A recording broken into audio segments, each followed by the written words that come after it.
You are listening to the Seven Rivers Student Ministry Podcast, a ministry at Seven Rivers Church in Citrus County, Florida. Here at SRSM, we believe that all students are lovable through a relationship with Jesus. Visit our website at sevenrivers.org/students.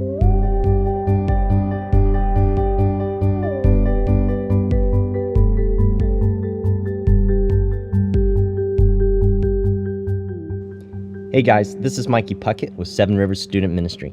You're listening to episode 10, The Big and Not So Big.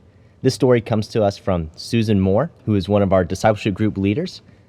Susan is one of the most sweet human beings I've ever met. She constantly is caring and giving gifts and encouraging, even as we've done these like weekly Zoom meetings as a team, as we gather together and do these Zoom meetings. She's always on those meetings encouraging us, sending us emails of encouragement, and I know Sarah and Jason and Dana and myself included, we all will say that Susan Moore keeps us going. She inspires us, and she motivates us, and she reminds us that it's all about Jesus over and over again, and that Jesus is working over and over again, and he hasn't stopped working even in a moment like this. So, Susan, we're so thankful for you, and thankful that you have decided to share your story with us, and you share about the losing and the grief and the suffering that you've experienced and the loss of your husband. And so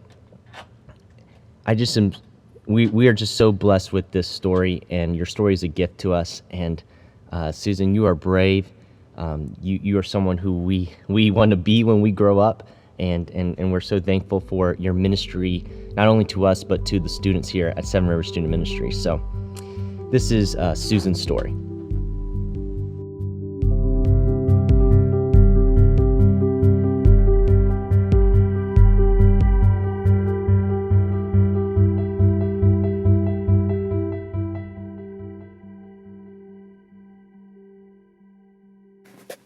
My name is Susan Openoff Moore, and I'm one of the discipleship group leaders for Seven Rivers Student Ministry. I wanted to share my life story about a time when sorrow also revealed God's goodness and faithfulness. October 19th, 2009 was like any other Monday at my home in South Carolina, outside Hilton Head Island. I lived there in a gated golfing community with my husband of 37 and a half years, Brad, and my white Labrador retriever, Sahara. Mondays were golf days for Brad and me, although Brad wasn't golfing this particular Monday due to some sciatic nerve pain that he had been experiencing. I left for golf around 10:30 a.m., waving goodbye to Brad and Sahara as they stood outside in the driveway. When I returned about 3:20 that day, the house was eerily quiet, except for the radio playing softly in the background. I needed to tell Brad that the golf cart was flashing, a sign of battery issue. But neither Brad nor Sahara were in the kitchen or family room when I entered the house. Excuse me. I thought that Brad must be back in the office or TV room, but he wasn't there. And then as I walked back through the kitchen, I saw a note that said that Lynn B. had called at 12 noon. I then thought, well, they must be in the master bedroom taking a nap. As I entered the room, the bed was empty, and when I looked into the adjoining bathroom, there was Brad, just sitting on the floor next to the bathtub. My first thought was that he had fainted due to the pain from the sciatic nerve. But then I looked closer, and I could see that he wasn't breathing. I grabbed the phone, dialing 911 and telling the operator that I think my husband is dead. The operator asked me all kinds of questions, and I responded with just, please hurry. Then she asked what color house I had. I said yellow, and at that point I took the phone and went outside because I was convinced that they needed help finding my house. Just then a friend of ours, Jim, rode by in his golf cart. I yelled at Jim and said, I think Brad is dead. Jim came inside and confirmed by his voice my worst fear. Then the guard from the gatehouse arrived. The EMT people arrived. And then before I knew it, some of my neighbors, friends from golf and our community Bible study, as well as funeral home employees and the county coroner arrived.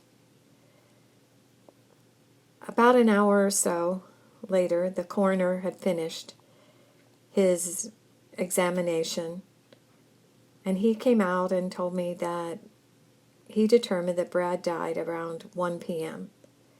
He told me that it was very quick and that he probably felt absolutely nothing. There it was. Wham. My life changed from checking the married box to checking the widowed box. The life that I knew for 37 and a half years, in less than 12 hours, was no more. I feel it's eerily similar to the way it is with the coronavirus in our lives today.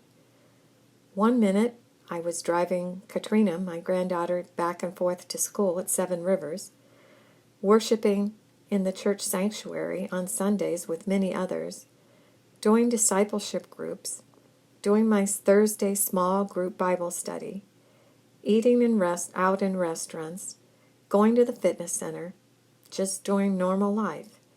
And then suddenly, there's no more school, there's no more going to gathered worship, there's no more eating in restaurants, there's no more going to the fitness center, there's no more small group Bible study, no more discipleship groups. Life is not normal anymore. I was never a journal writer, but after Brad died, I decided to journal my feelings and thoughts and notes about God's goodness and faithfulness during my time of deep sorrow.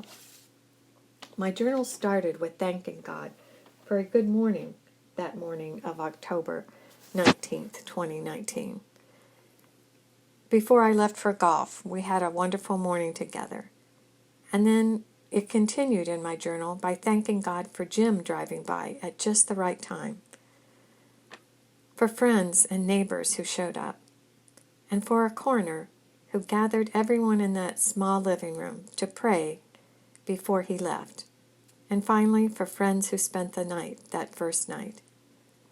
Over the following days and weeks, God was faithful and good to provide me with friends and church family who brought meals to me, took me out for meals, housed my family for Brad's memorial service, for a dear Christian friend from Ohio who showed up ringing my doorbell the morning of Brad's memorial service and who stayed for several days, for an American Express card agent who prayed for me over the phone, and for a friend who came to fix a beeping smoke alarm at 11 p.m. at night, for golf course workers who stopped to talk to me or hug me as I walked Sahara, and for a note that I found 2 weeks after Brad died. This note was written by Brad in 2008, and it was very prophetic, especially the last few words. He wrote, "Don't be too sad for me. I had a great life, surrounded by you and blessed by God. Thanks for being my wife/soulmate." Through tears of joy and sorrow, I thanked God for this very special note, this goodbye note, for over 37 and a half years of a marriage, and for God's continued goodness and faithfulness. And now I think it would be a good thing to journal once again, to note the big and the not so big ways in which God reveals His goodness and His faithfulness. He is a mighty God. Thank you for listening to my story. Thank you for listening. If you would like to hear more stories and follow our devotions, you can go to www.sevenrivers.org/by life or by death. You are loved and you matter.